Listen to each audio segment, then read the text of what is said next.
یہ وقت انہی کا تھا جو مجھے دیا گیا، لہذا یہ میرا حق ہے کہ میں اختصار سے کام لوں، انہوں نے بھرپور وقت دیا جائے تاکہ پروگرام اپنے اختتام تک ایک صحیح اور سابقہ ترتیب کے مطابق رواں دواں رہے۔ تو میں اس آخری باب کو اور جو حدیث ہے اسے پھیلانے کی بجائے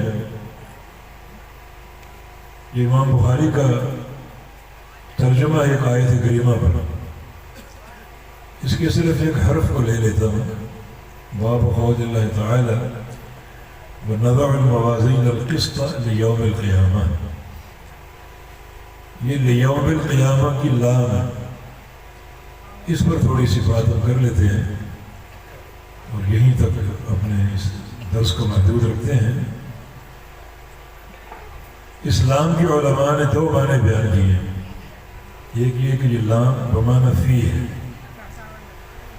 پھر جملہ ظرفیہ ہے، وَنَضَعُ الْمَوَازِينَ الْقِسْطَ فِي يَوْمِ الْقِيَامَةِ، اللہ فرما رہا ہے کہ ہم عدل کا ترازو حاضر کریں گے قیامت کے دن میں۔ جب قیامت قائم ہوگی تو اس دن ہم عدل کا ترازو حاضر کریں گے اور سارے اولین و آخرین کے سامنے اس کو گاڑ دیں گے۔ یہ لام فی کے معنی میں، یہ دونوں حرف جار ہیں۔ طلبہ جانتے ہیں کہ حروف جار میں ایک قاعدہ ہے تناوب کا، یعنی ایک حرف دوسرے کی جگہ استعمال ہو جاتا ہے۔ تناوب، ایک حرف دوسرے کی نیابت کرتا ہے، اور یہ اس لیے ہے کہ جو طلبۃ العلم ہے، علماء ہیں، ان کی بھی ایک ذہانت کا امتحان ہے، ورنہ اکثر لوگ ایک حرف کا وہی معنی ہمیشہ کرتے ہیں جو اس کا ہے، حالانکہ جو وہ ایک نیابت کر رہا ہے دوسرے حرف کی، تو معنی اسی حرف کا ہونا چاہیے۔ جیسے قولہ تعالی آمنت من فی السماء، کیا تم بے خوف ہو، امن میں ہو اس ذات سے جو آسمانوں میں ہے، تو فی کو اسی معنی میں لیتے ہیں جو اس کا حقیقی معنی ہے۔ یہ بھی درست ہو سکتا ہے تعبیر کے ساتھ، لیکن یہ فی بمعنی علا ہے، اللہ آسمانوں میں نہیں بلکہ آسمانوں کے اوپر ہے۔ تو اس کا ترجمہ کیا کریں گے؟ کیا تم امن میں اس ذات سے جو آسمانوں کے اوپر ہے؟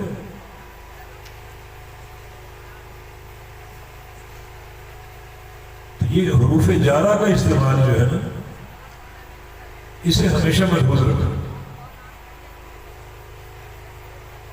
جیسے اِنَّ عَلَيْنَا لَلْهُدَىٰ، یہ علی حرف جار ہے، اپنے اصل معنی پر ہے یہاں پر، یعنی ہدایت بنانا ہم پر ہے، ہدایت بنانا ہم پر ہے، یا پھر یہ علا جو ہے وہ باسببیہ کے معنی ہے کہ ہدایت دینا ہمارا کام ہے، ہمارے سبب سے، ہماری توفیق سے۔ یہ بھی ایک علم ہے، کہ طلبہ اس علمی جو فروغ ہیں انہیں ملحوظ رکھیں۔ اب یہ با استعانت کی پورے قرآن میں جہاں بھی یہ با آئے گی، ہمارے طلبہ کو استعانتی کے معنی میں لیں گے اس کو۔ کئی جگہ وہ دیگر حروف کے معنی میں ہے، تو حروف کے پہچان اور حروف کے استعمال کو پہچانا اور اس کے مطابق اس کا ترجمہ کرنا۔ تو یہ جو لام ہے وَنَضَعُ الْمَوَازِينَ الْقِسْطَ لِيَوْمِ الْقِيَامَةِ، ہم قیامت کے حساب ہم حاضر کریں گے، عدل کا ترازو قیامت کے دن۔ لام بمعنی فی، تو اس ظرف کا معنی بنا. دوسرا معنی اس کا لام اپنے اصل معنی پر ہے، یعنی لام تعلیلیہ. بس اس تعلیل کو جاننا ضروری، جس کو ہم پڑھیں گے تو رونگٹے کھڑے ہو جائیں. ہم حاضر کریں گے عدل کا ترازو لیوم القیامہ، اے لحساب یوم القیامہ. جب یہ لام تعلیلیہ ہوگا تو مضاف محذوف مانا، یعنی میزان حاضر کیوں کریں گے، ترازو کو حاضر کیوں کریں گے؟ لحساب یوم القیامہ، قیامت کے حساب کے.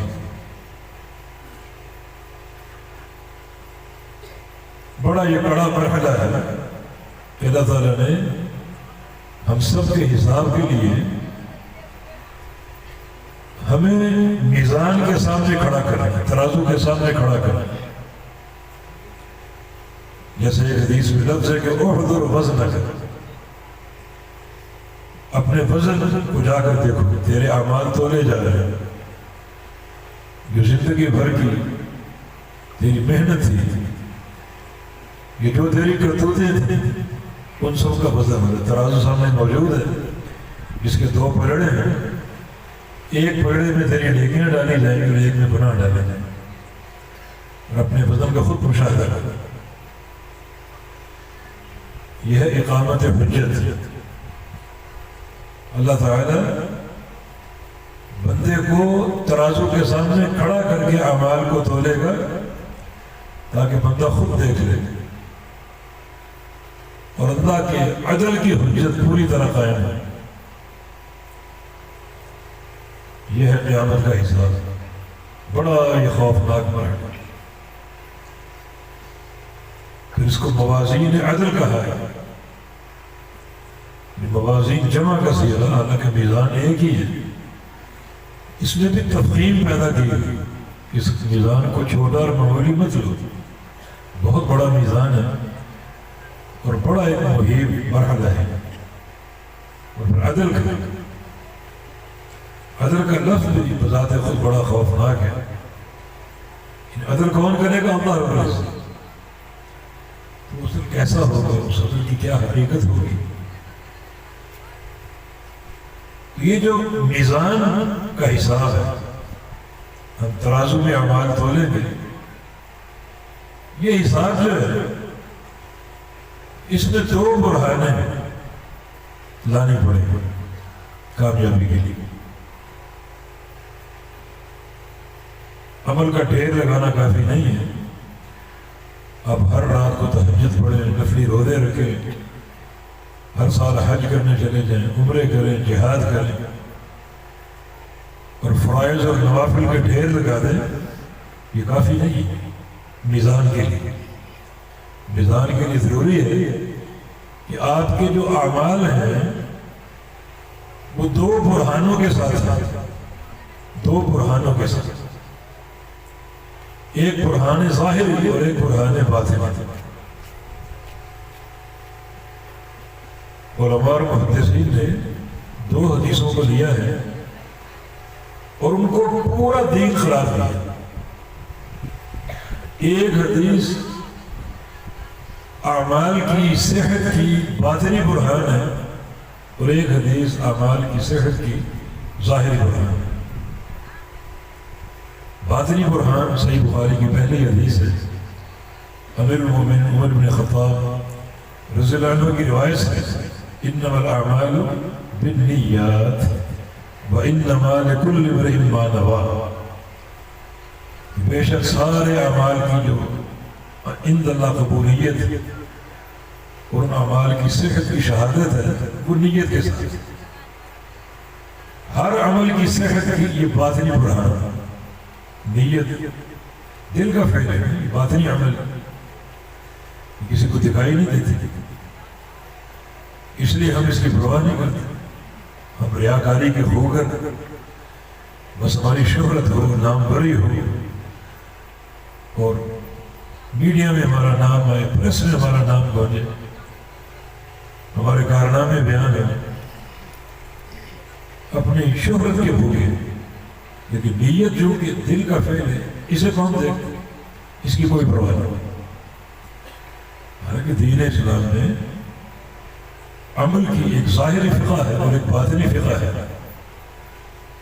اور باطنی فقہ کیا ہے؟ عمل کی نیت، اور وہ نیت کیا ہے؟ ایک ہی، اللہ کی رضا، اللہ تعالیٰ کو دکھانا، اللہ تعالیٰ سے اجر لینے کی نیت، اخلاص بہت ضروری۔ رسول اللہ صلی اللہ علیہ وسلم رات کی نیند سے بیدار ہوتے ہر صبح اس دعا سے اپنے صبح کا آغاز کرتے ہیں، اصبحت علی فطرت الاسلام وعلی کلمۃ الاخلاص وعلی دین نبینا محمد صلی اللہ علیہ وسلم وعلی ملت ابینا ابراہیم حنیفا مسلما وما کان من المشرکین۔ اس دعا سے صبح کا آغاز کرتے تھے، یعنی کلمہ اخلاص انتہائی ضروری، اور یہ اعمال کی صحت کی باطنی برہان ہے جس کو قیامت کے دن وزن اعمال کے موقع پر لانا پڑے گا۔ اور ظاہری برہان کیا ہے؟ وہ بھی ایک حدیث ہے رسول اللہ صلی اللہ علیہ وسلم، صحیح مسلم سے، من عمل عملا لیس علیہ امرنا فہو رد۔ جس شخص نے وہ کوئی بھی ہو، مغرب کا ہو، مشرق کا، شمال کا، جنوب کا، عربی ہو، عجمی ہو، گورا ہو، کالا ہو، ہری پگڑی والا ہو یا سفید پگڑی والا ہو، کوئی بھی عامل عملا، اس نے عمل کیا لیس علیہ امرنا، اس عمل پر ہمارا ٹھپا نہیں، یعنی محمد رسول اللہ صلی اللہ علیہ وسلم، فہو رد، وہ مردود ہے۔ یہ ہوا کا مرجع دو چیزیں ہو سکتی ہیں، یا تو من، تمہارا عمل کرنے والا مردود ہے، یا عمل، مانا عمل مردود ہے، اور دونوں ممکن ہیں، عمل بھی مردود ہے، عمل کرنے والا بھی مردود ہے۔ یہ ہر عمل کی صحت کی ظاہری برہان ہے۔ تو عزیز دوستو، جب یہ مرحلہ آئے گا وَنَضَعُ الْمَوَازِينَ الْقِسْطَ لِيَوْمِ الْقِيَامَةِ، ہم قیامت کے حساب کے لیے بڑی یہ خوفناک حقیقت، عدل کا ترازو حاصل کریں گے، ہر بندے کو فرداً فرداً اس کے سامنے کھڑا کیا جائے گا، اور اس کی موجودگی میں اس کے اعمال کو تولا جائے گا۔ اور یہاں جو کامیابی ہے ان دو برہانوں کے ساتھ، یہ میزان دنیا کا نہیں ہے کہ جو بدن اس کو ڈال دو وہ تول کر دکھا دے، اخروی میزان ہے جو عمل کو تولے گا، اس عمل کی صحت کی جو برہانے ہیں ان کے ساتھ۔ باطنی برہان یعنی اخلاص، آپ کی نمازیں ہوں، روزے ہوں، حج عمرے ہوں، جہاد ہو، نوافل ہو، تہجد کی نماز ہو، اشراق ہو، ضحیٰ ہو، جو بھی نماز ہو، جو بھی عمل، صدقہ ہو، خیرات ہو، اس کو تولا جائے گا۔ اور کامیاب کون ہوگا؟ جس کے ہر عمل میں یہ باطنی برہان موجود ہو، یعنی اخلاص، اخلاص نیت۔ اس بندے نے یہ سارے عمل کیے تھے اللہ کی رضا کے لیے۔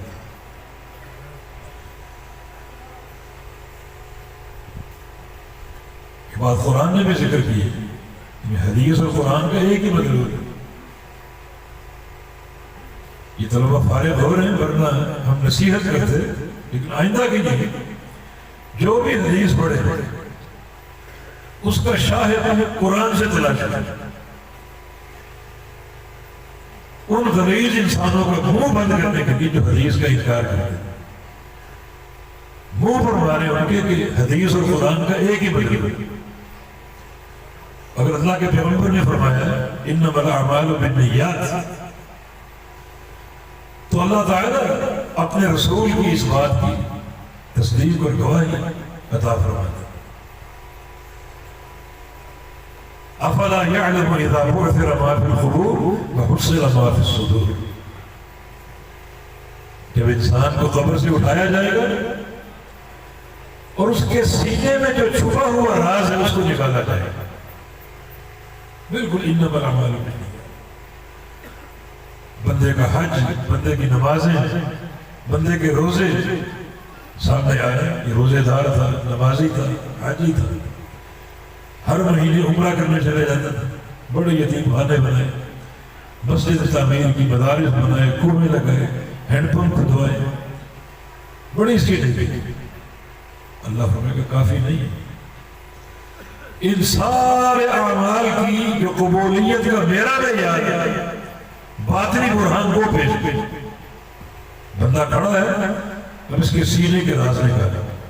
اس نے حج کس نیت سے کی، یتیم خانے کس نیت سے بنے، مدارس کی تعمیر کس نیت سے کی، نمازیں کس نیت سے پڑھی، عمرے کس نیت سے کی. ایک ایک عمل کی جو باطنی برہان ہے اس کو نکالا جائے. ریاکاری ہے تو سارے عمل برباد. فہو رد، وہ عمل کرنے والا بھی مردود اور اس کے اعمال بھی مردود. انا اغنى الشركاء عن الشرك. اللہ تعالیٰ بڑی بے پرواہ تھا. طرف تو وہ شرک، اللہ اس عمل کو بھی چھوڑ دے گا، عمل کرنے والے کو بھی چھوڑ دے گا، کوئی قدر نہیں. تو یہ ہے یوم القیامہ. قیامت کے حساب کے لیے ہم میزان کو حاضر کریں گے، ہر بندے کو سامنے کھڑا کر کے اس کے اعمال تولیں گے. تو یہاں تیاری کی ضرورت ہے. نیتوں کو دھیان میں رکھو. نیت کا معنی عمل سے زیادہ ہے.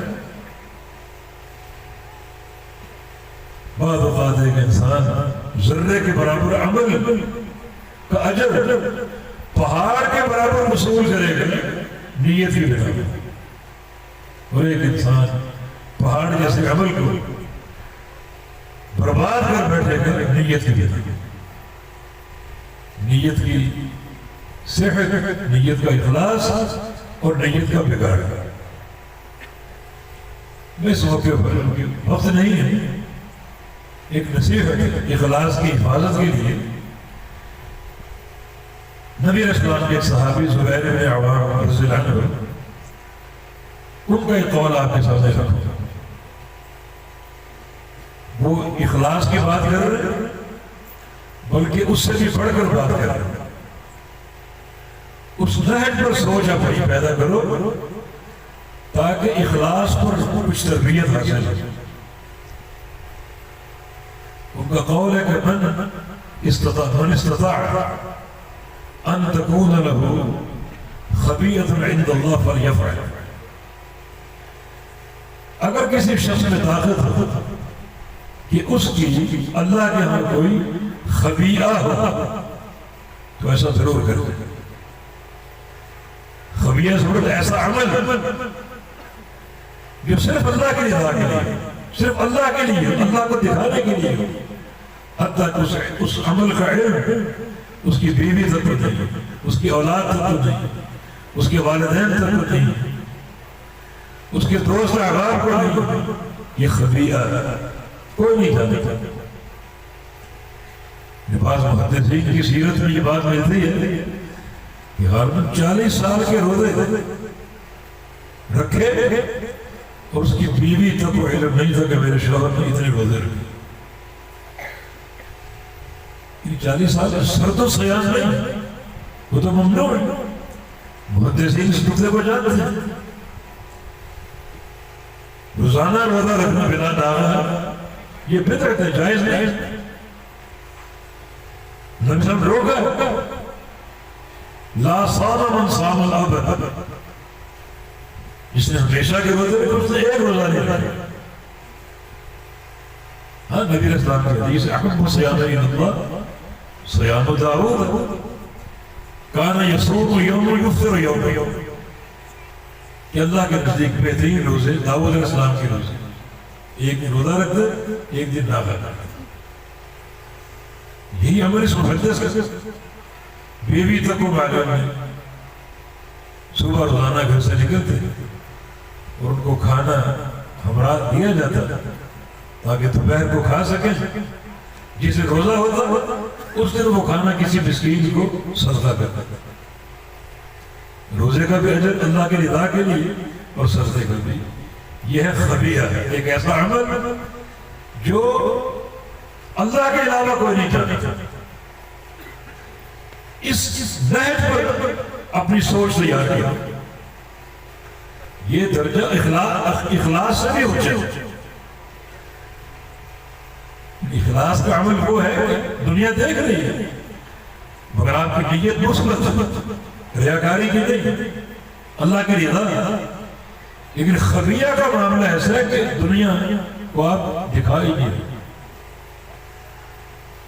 مثلا اپنے کمرے میں اکیلے ہیں، رات کی تاریکی کمرے کی تنہائی میں آپ تہجد کا اہتمام کریں، گھر والوں کو کانوں کان خبر کہ ہمارا بیٹا اندر کیا کرے، اللہ کے خوف سے آنکھوں سے آنسو بہہ پڑے، ان آنسوؤں کی سے بڑے سرف صاحب رویا کرتے تھے، رونے کی بنا پر کبھی آواز بھاری ہوتی تو کہتے کہ رات زکام ہو، اپنا قیام اللیل چھپاتے، اپنا اللہ کے سامنے رونا چھپاتے، ابن نقی رہنے والا رات بھر روتے اللہ کے ذکر میں، اس کی یاد میں، اس کے خوف سے۔ صبح فجر کے لیے جب آتے تو ایک محلول اپنے چہرے پر ملتے جس سے رونے کے اثر مٹ جاتے، ورنہ بندے کی آنکھوں سے اندازہ ہو جاتا کہ یہ رو کر رہا ہے، مگر ایسا محلول جس سے بالکل آنکھیں اور چہرہ صاف ہو جاتا تب کسی کو محسوس نہ ہو۔ یہ ہیں وہ لوگ جو اخلاص کے بغیر یہ خفیہ پر محنت کریں۔ محدثین کے ہاں یہ نقطہ پڑھا، امام مالک رحمہ اللہ ان کے بارے میں ان کے ایک شاگرد کا قول تھا کہ انہیں اتنی رفعت اور اتنی عزت کیوں حاصل ہے؟ ہر دل میں ان کی عزت ہے، ہر دل میں ان کی قدر و منزلت ہے، حالانکہ جو عمل ہم کرتے ہیں وہی عمل وہ کرتے ہیں، کوئی فرق تو نہیں، نماز روزے حج عمرے وغیرہ وہ بھی کرتے ہیں، ہم بھی کرتے ہیں، حدیث سے تعلق ان کا بھی ہے ہمارا بھی، تو یہ فرق بات ہے انہیں اتنا اونچا مقام کیوں حاصل ہے؟ تو کہتے ہیں کہ لگتا ہے ان کا اپنے رب کے لیے کوئی خفیہ ہے جس پر کوئی مطلع نہیں، کوئی ایسا راز دارانہ عمل جو گھر کے افراد بھی نہیں جانتے، نوکر بھی نہیں جانتے، دوست احباب بھی نہیں جانتے، تلامذہ اور شاگرد بھی نہیں جانتے، لیکن اللہ کی رضا کے لیے خالص۔ جب یہ مرحلہ آئے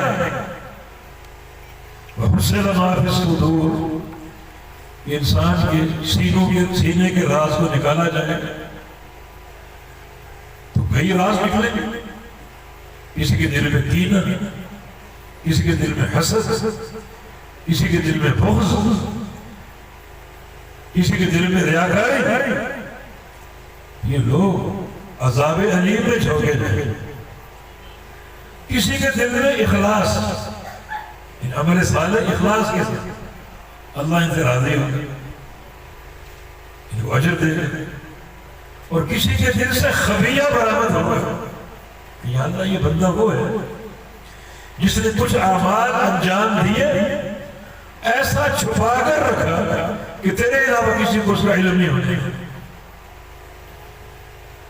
اس انداز سے اگر ایک ٹریننگ کرو گے، ایک تربیت لو گے تو اس سے اخلاص کی حفاظت ممکن ہوگی۔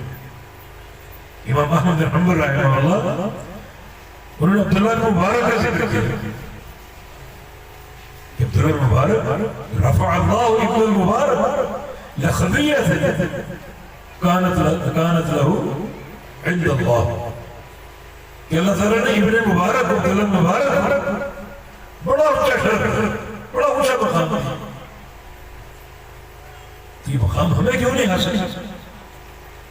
ان کی اس قدر قدر و منزلت کیوں ہے، عزت کیوں ہے؟ لگتا ہے کہ انہوں نے اللہ کے لیے کچھ راز بنا رہے تھے، کچھ عمل جو اللہ کے لیے جن کو کوئی نہیں جانتا، ایسے بندوں کو ضائع نہیں کرتا، ان کی عزت پہ اللہ ان کی عزت کا بہار ہے، بلکہ اللہ تعالیٰ ان کی عزت کو، ان کی قدر و منزلت کو دنیا میں اجاگر کرتا ہے، اللہ راضی ہوتا ہے۔ نبی علیہ السلام نے بلال حبشی کو بلایا اور کیا کہا؟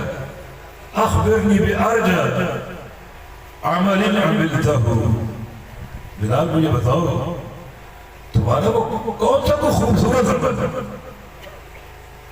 اس جملے کی تہ میں جائے تو خفیہ کا معنی برابر ہے، ایسا عمل اللہ کے نبی بھی نہیں جانتے، تم کیا عمل کرتے ہو؟ بتاؤ تو تمہارا کون سا خفیہ ہے، کون سا ایسا عمل ہے کہ انی سمعت خشبۃ نعلیک فی الجنہ، میں نے جنت میں تمہارے قدموں کی آہٹ سنی، چلتے زمین پر اور دمک جنت میں سنائی دے رہے، تمہارے قدموں کی آہٹ جنت میں سنائی دے، جنت میں گونج رہے، بلال کیا عمل کرتے ہیں؟ یہ خفیہ ہے، چونکہ وہ خفیہ ہے اللہ کے لیے، لیکن پوچھا محمد رسول اللہ صلی اللہ علیہ وسلم تو بتانا ضروری، کہا کہ یا رسول اللہ صلی اللہ علیہ وسلم تو رات کی گھڑی ہو یا دن کی گھڑی ہو، جب کبھی وضو ٹوٹتا ہے تو میں فوراً وضو کر لیتا ہوں، اور جب وضو کرتا ہوں تو اللہ کی رضا کے لیے کچھ نہ کچھ نفل پڑھتا ہوں۔ یہ ایک عمل تھا، انہوں نے کسی پر ظاہر نہیں ہونے دیا، خاموشی سے وضو کیا، 2 نفل 4 نفل جو اللہ توفیق دے پڑا کرتا تھا، کیونکہ عمل یہ خفیہ تھا اللہ کے لیے۔ اللہ نے دنیا کو بتایا کہ میرا بلال حبشی، اس کی شان سن لو، وہ چلتا زمین پر ہے اور میری توفیق سے اس کے قدموں کی آہٹ جو ہے جنت میں پہنچے گا۔ ایک خفیہ کسی انسان کے پاس ہو تو اللہ تعالیٰ اس کی عزت کو اجاگر کرتا ہے، جیسے عبداللہ بن عمرو بن عاص کی حدیث ہے،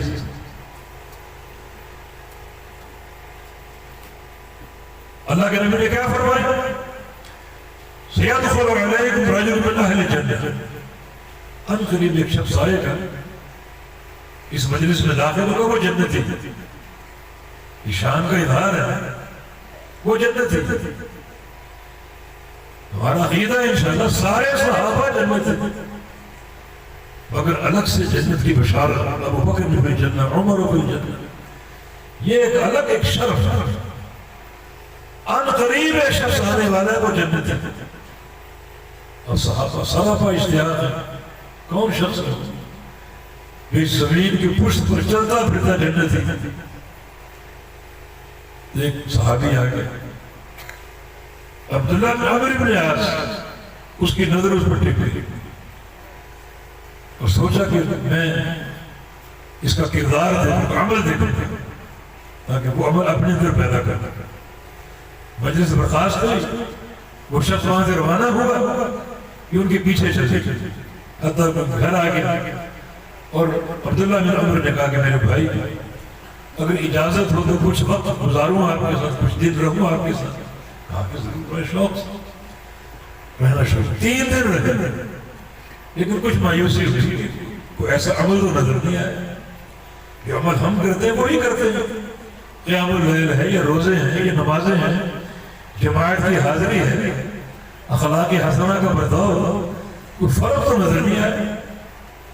3 دن میں اجازت طلب تھی کہ میں جانا چاہتا ہوں، تو صحابی نے کہا بتاؤ تو صحیح آپ کیوں آئے اور کیوں جا رہے ہیں؟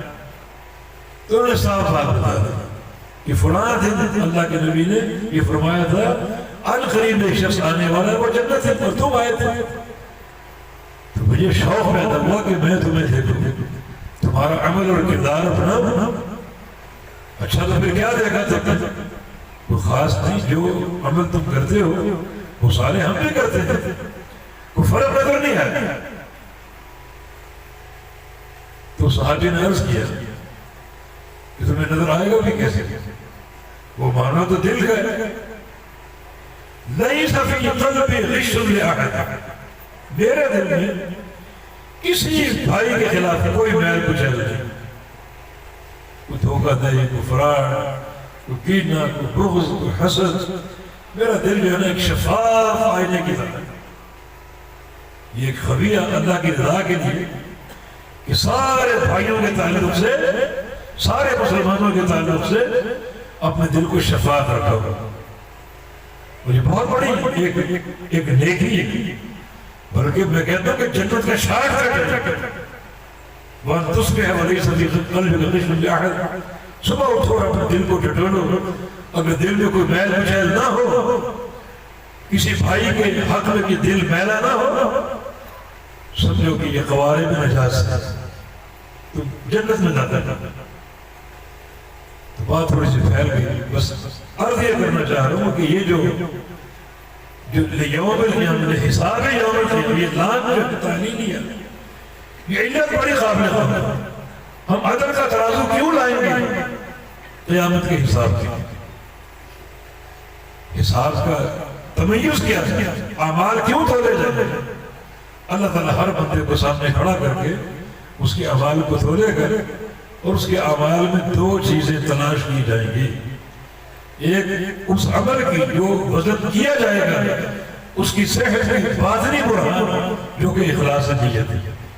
وہ اگر مفقود ہے سارے عمل برباد ہے، اور وہ اگر موجود ہے تو اللہ تعالیٰ کہ ہاں اس عمل کی پذیرائی ہوگی، بلکہ وہ میزان جو عمل کو تولے گا اس میں صلاحیت ہوگی کہ اس عمل کو بڑا بوجھل بھاری ظاہر ہے. اگر عمل ذرے کے برابر ہے تو اس کو پہاڑ بنا کر پیش کر دے. من تصدق بتمرۃ من کسب طیب، جس شخص نے کسب طیب سے ایک کھجور خرچ کر دے، صرف ایک کھجور، کیا اس کی قیمت ہے، کیا اس کی حیثیت؟ اللہ تعالیٰ قبول کر لیتا ہے. وہ صرف قبول نہیں کرتا بلکہ یاخذھا بیمینہ، اپنے دائیں ہاتھ میں لے لیتا ہے، دائیں ہاتھ، اور یربیھا کما یربی احدکم فلوہ، اس کھجور کو پالتا ہے جیسے تم اپنے جانور کے بچے کو پالتے ہو. وہ کھجور تو قیامت تک پلتی رہے، جانور کا بچہ تو محدود ہے، 10 سال 20 سال، پھر وہ مر جائے گا، یہ ذبح ہو جائے گا. مگر یہ کھجور صدیوں پڑے گی اللہ کے ہاتھ، پالنے والا ہوگا.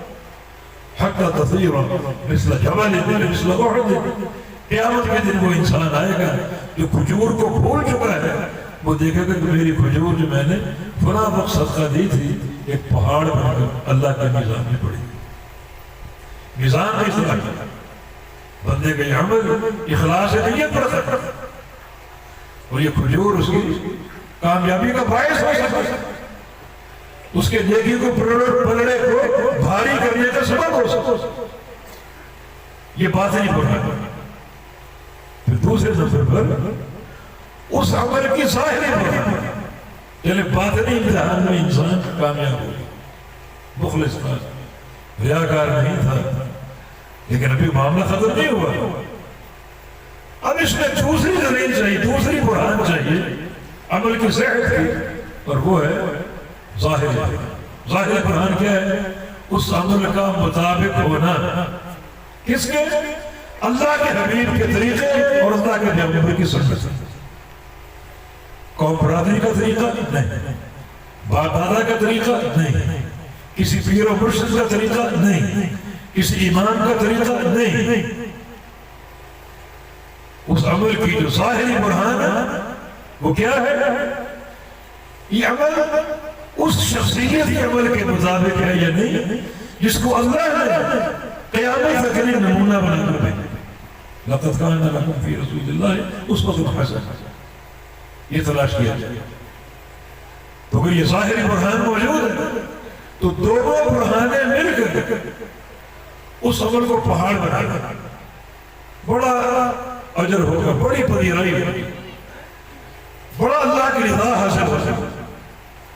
اور یہ حساب و کتاب کا آخری مرحلہ جہاں سے جنت اور جہنم کے گرہ روانہ ہوں گے، یہ بندہ کامیاب ہے، فائد برہان ہے، جس کی ہر نیکی میں یہ دو برہانیں سب تھی، ظاہری برہان اور باطنی برہان. اور اگر کوئی ایک برہان کی نفی ہوگی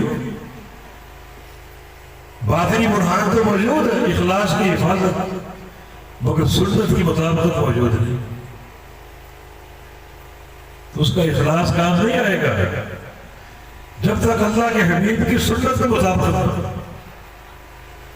تو یہ ہے لیوم القیامہ، قیامت کے حساب کے لیے عدل کا میزان قائم کریں گے۔ یا اللہ کیوں؟ قیامت کے حساب کے لیے۔ تو اس میزان کے حساب کا تمیز کیا ہے؟ اعمال کی گواہیاں تو آ رہی ہیں، اعمال کی گنتی تو ہو رہی ہے، زمین بھی گواہی دے رہی ہے، اعضاء بھی گواہی دے رہے ہیں، فرشتے بھی گواہی دے رہے ہیں، اعمال کے صحائف پھڑے پڑے ہیں، سارے عمل تو سامنے موجود ہے۔ وزن اعمال کا تمیز کیا ہے؟ ہاں، وزن اعمال کا تمیز دو برہانوں کو چیک کریں، ظاہری برہان نبی علیہ السلام کی سنت کی اتباع، اور باطنی برہان اخلاص کی حفاظت۔ امام بخاری رحمہ اللہ نے اسی پر کتاب کا اختتام کیا۔ امام بخاری کی بات یہیں سے شروع ہوئی تھی، باب بدء الوحی، یہ بات بتانے اور سمجھانے کے لیے کہ یہ دین وحی ہے، دین آراء و رجال نہیں ہے، یہ ان تخرصات کا نام نہیں ہے، دین ایک حقیقت کا نام ہے جو عرش الہی سے اللہ تعالیٰ نے بھیجے جبریل امین کے ذریعے اور محمد مصطفیٰ کے قلب اطہر صلی اللہ علیہ وسلم۔ یہ دین کتنا بہترین ایک طریق ہے، کتنا بہترین مصدر اور منبع ہے۔ وہ انسان بڑے ناقدر نہ دین کی قدر پہچانے، رب کائنات کی قدر پہچانے، جو اس مبارک اور پیارے دین کو جو اللہ نے اتارا، جبریل کے ذریعے اتارا، اپنے پیارے پیغمبر پہ اتارا، اس دین کو چھوڑ کر کن بھول بھلائیوں میں برادری کی باتیں، باپ دادا کی باتیں، قوم برادری کی باتیں، ان کو بنائے بیٹھے ہیں اور دین سے اعراض کیے۔ امام بخاری نے اسی سے اپنی بات کو شروع کیا، باب بدء الوحی، یہ دین وحی ہے، صرف دعوے کی حد تک نہیں، پوری صحیح بخاری اس دعوے کی دلیل، جو باب قائم کیا اس کی دلیل بھیجی قرآن سے یا پیغمبر اسلام کے فرمان سے۔ اور پھر انما الاعمال بالنیات، اس باب کے تحت یہ حدیث لائے، یہ دین اخلاص ہے، دو چیزیں ہوں گی تو دین قابل قبول۔ پورے کتاب ان دو چیزوں کا مراقبہ ہے، پوری کتاب وحی الہی ہے اور امام بخاری رحمہ اللہ جن کی سیرت طیبہ اخلاص ہوتا ہے، اخلاص ہوتا ہے۔ یقیناً یہ دو جو برہانے ہمیں شروع میں دی اور اسی پر اختتام ہے، اللہ تعالیٰ انہی برہانوں پر تمہارا حساب دینا ہے، اور یہ وزن اعمال کا مرحلہ اسی نقطے کے تحت ہے۔ تو اللہ تعالیٰ ہمیں توفیق دے کہ ہم اپنے اعمال پر توجہ دیں اور ہر عمل کھلی نگاہوں سے کریں، ان دو برہانوں کے ساتھ۔ ظاہری برہان یہ سنت مصطفیٰ کی اتباع، ہر عمل یہ تحیہ کرنا، اس وقت تک کوئی کام نہیں کرنا جب تک وہ پیغمبر علیہ السلام سے ثابت ہے۔ جب ثابت ہو گیا تو بالکل ویسے ہی کرنا ہے جیسے اللہ کے پیغمبر ہے، کوئی فرق، تب وہ قابل قبول۔ اور یہ تحیہ کرنا، ہر عمل کو شروع کرنے سے پہلے اپنی اخلاص کو چیک کریں۔ امام احمد بن حنبل، امام اہل سنہ، ان کا قول ہے کہ ہر عمل سے پہلے دیکھو تو صحیح عمل کس لیے کرنا، کس کی خاطر کرنا۔ اگر دل میں نام کسی بندے کے ہیں، کسی چودھری یا وڈیرے کے ہیں، تو یہ نیت کا فطور اور فساد ہے، اس کو جھٹک کر پھینکو، مجاہدہ کرو، المجاہد من جاہد نفسہ، اس وقت تک عمل نہ کرو جب تک اللہ کا اخلاص پیدا نہ ہو۔ جیسے یزید بن ابی حبیب، سفیان ثوری ان کے پاس گئے اور کہا کہ حدثنی، مجھے حدیث سنائیے، لیکن یزید بن ابی خاموش بیٹھے، ان کا تقاضا بڑا حدیث سنائیے۔ پھر آخر یزید بن ابی حبیب بولے کہ لا حتی تجیء النیہ، نہیں، پہلے نیت آنے دے، نیت کی اصلاح ہونے دے، تم میرے پاس چل کر آئے، مجھ سے حدیث کے سوا کا تقاضا کیا، اور شیطان اپنا بار کر گیا۔ یزید تم اتنے بڑے محدث ہو کہ سفیان جیسا عبقری محدث تمہارے دروازے پر چل جائے، اتنا تم صاحب الاسانید ہو اور صاحب المتون ہو کہ سفیان تم سے احادیث کا سوا کرنے آیا ہے، یہ شیطان نے بات اس نیت کے ساتھ اگر نہیں سناؤں گا تو یہ مجلس قیامت کے دن میرے خلاف حجت ہوگی میرے حق میں۔ میرا علم تو بہت بڑی مصیبت، تو پہلے میں مجاہدہ کر رہا ہوں، اس نیت کو رد کر رہا ہوں، اپنے باطن کو صاف کر رہا ہوں کہ جب اللہ کے لیے اخلاص پیدا ہوگا تب تم جاتے ہیں۔